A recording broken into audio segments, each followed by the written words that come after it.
Good morning to you all. It is a great opportunity to come and revisit the East Coast.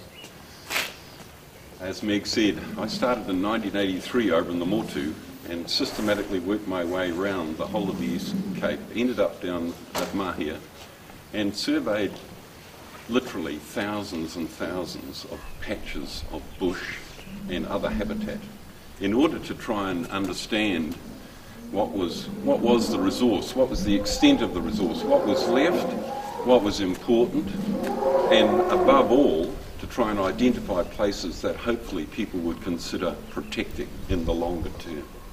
Now, I'm perfectly understanding of the dilemma that confronts all landowners, farmers in particular. I come from a dairy farm in Taranaki, and I first had my battle with a farmer when I was 7 years old. That was my father. When I fenced off a small pocket of native bush on the back of our farm, and he sort of came along and said, "What the hell are you doing?" Sort of took the wire down. By the way, as a side matter, I obtained the barbed wire from the local dump because, you know, I couldn't steal the wire that he had stored in the shed. So anyway, he pulled the fence down, and I went back the next day and put the fence back up. And there was an interesting little, you know, tete-a-tete between my father and I. And in the end, he understood what I was trying to do.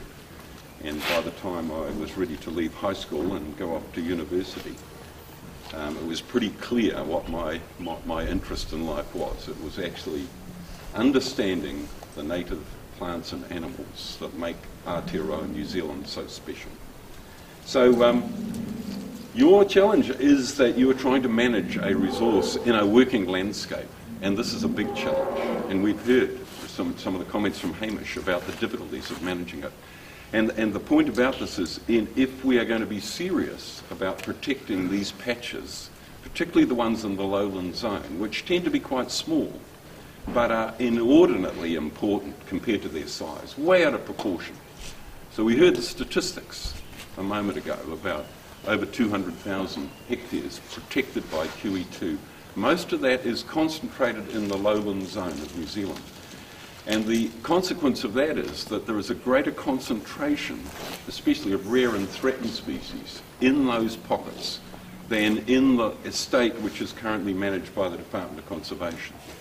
To get a sense of the scale of that resource, another way of thinking about it, I always think about it because I come from Taranaki, I know the size of Egmont National Park, which is 33,000 hectares roughly. 6 times that national park is in QE2 covenant.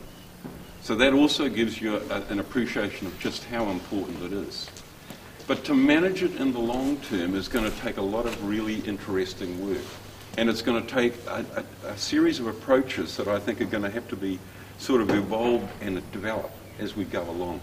Because you're talking about little pockets of bush. To maintain a small pocket of bush in the long term requires that you consider reconnecting. You consider, how do I buffer the patch? Because is it realistic to think 6 hectares is going to stay on the landscape in face of enormous change that is coming, particularly climate change? Because you see, these plants and animals need to move on the landscape and move and adjust as the environment changes. So the best way to help this process is to think landscape scale. So it's not just about the bit of bush on your property, it's the bit of bush on your neighbour's property as well. And it's, can you actually start reconnecting some of the bits? Can you build even small corridors, even if they're focused on the riparian zone, where you're going to get other benefits in terms of protecting water quality?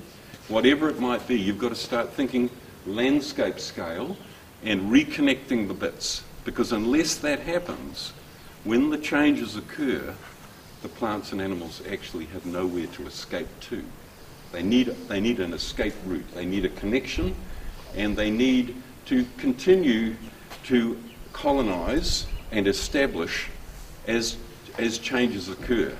So what you probably don't realise, well, I'm sure some of you do actually because you're land managers, your neighbour's bush is likely going to be the source for some of the plant species that might colonise your patch of bush, because the birds are moving between them.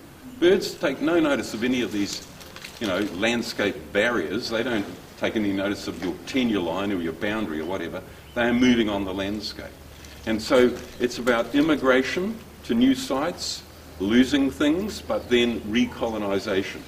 So what I'm saying is that we need to consider the landscape scale to make the reconnections, to link things back together, and only then will we have a shot at protecting the native flora and fauna in the long term. Part of that equation is about pest control. We know that possums browse the canopy. We know we're trying to maintain a nice, tight-knit canopy.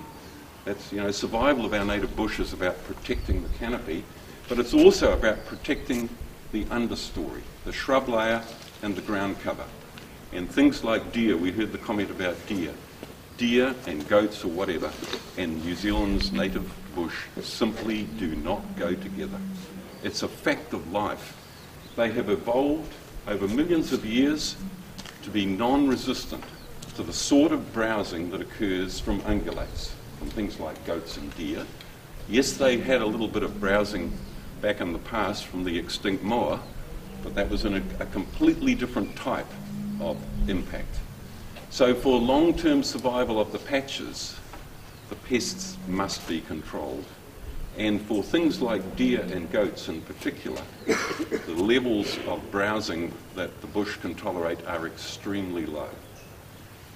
For plants to regenerate and recolonise the canopy, they need to escape the browsing zone. So there are two main modes of survival in the native bush.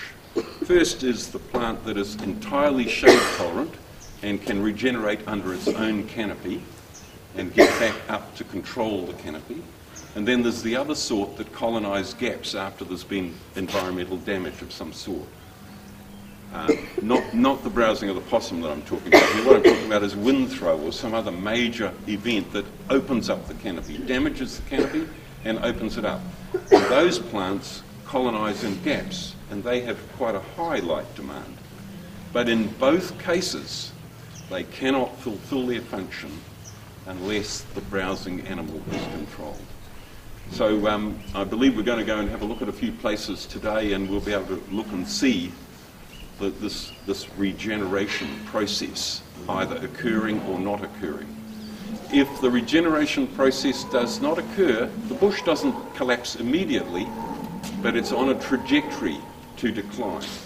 And it's really a matter of how long will it take before the trees that are currently dominating the canopy are no longer replaced. So, okay, it can take a while. It could take tens of years or even hundreds of years in some cases, but the course of that trajectory is inevitable decline and loss of a forest ecosystem. This has been repeated across New Zealand again and again. Once you get into that downhill slide and the canopy starts to break up, it's extremely hard to reverse the trend and to bring back, the original system. So my suggestion for the longer term is that if you are really serious about holding these patches, there is really no debate about trying to control the browsing of the understory, the ground cover, because that is the key to the survival and regeneration of the canopy of the forest.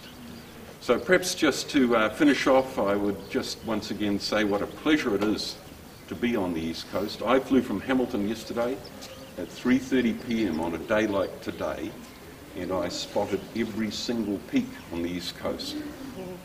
Starting at Arafona, Mangahomai, I then saw further up the coast, I looked across and saw the Mangawaru Plateau, and beyond that I saw Rokumara, and then beyond that I saw Whanakau and Hikurangi and Pokiamaru, every single one of them covered in snow. I turned the other way and I saw Ruapehu, Tongariro, all of those mountains, and my beloved Taranaki. I could see that as well. I could see the lot. And what I could also see, though, was the way we have systematically removed forest in the lowland zone. And yes, we all do it because we have to make a living. But actually, if we're going to be serious about maintaining what is, I consider, our